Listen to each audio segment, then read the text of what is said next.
And we start off today with some brand new numbers in the race for the White House. Hello, everybody. Hope you're off to a good one so far. I'm Jenna Lee. A couple of surprises in those numbers. I'm John Scott. New polls out on the GOP field. And the Wall Street Journal NBC survey finds Donald Trump with the highest level of support in its polling since he entered the race. But Trump's 25% is followed closely by Dr. Ben Carson at 22%. That puts Carson within the margin of error of his first-place rival. Senator Marco Rubio rounds out the top three. The CNN ORC poll also finds Trump and Carson at the top of the GOP field. In fact, they are the only two candidates with support above 20%. Senator Rubio and former Governor Jeb Bush are tied for third place in that poll with just 8% apiece. But the other big news in the poll, Carly Fiorina's drop. Her support plunges 11% from a month ago. Joining us now, Charlie Hurt, columnist at the Washington Times, and A.B. Stoddard, associate editor and columnist at The Hill. A.B., I want to start with you specifically about Carly Fiorina. Does she need another debate to bring her numbers back up? What explains this plunge? I think if you look at her last debate, which is when she really took off, she's probably hoping that on the 28th, which is the next time that the contenders debate on the Republican side next week, that she might have another moment which could help her with fundraising and polling support.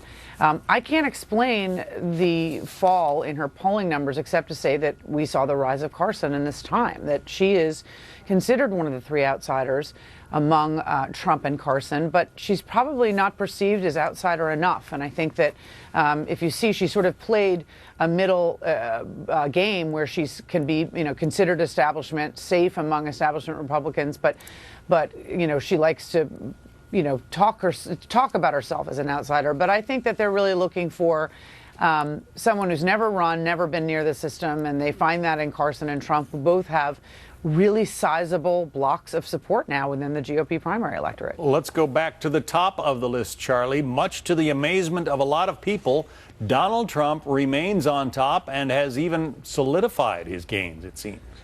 He really has, John, and I think actually probably the most interesting, most important numbers out of these latest polls are not that he and Ben Carson are not only, as you say, above 20, the only people above 20%. They're the only people in the double digits. Period. Remember all the great front runners we had, months ago, like Jeb Bush. They're not even breaking 10% anymore.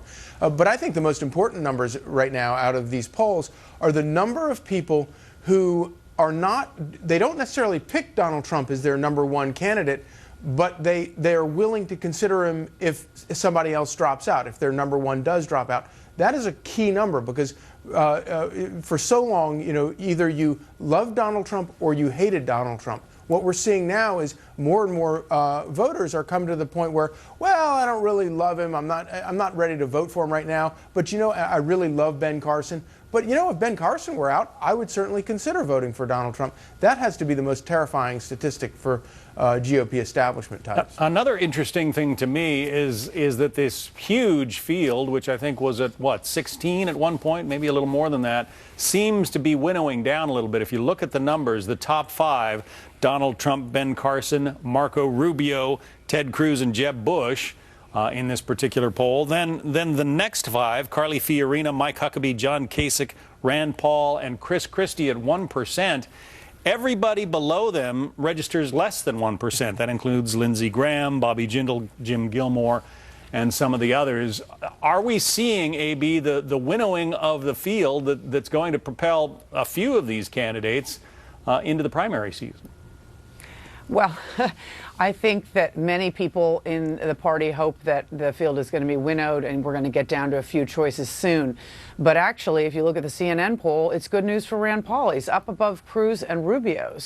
And he just tweeted about that within the last hour. People have been telling him to see the door for a while.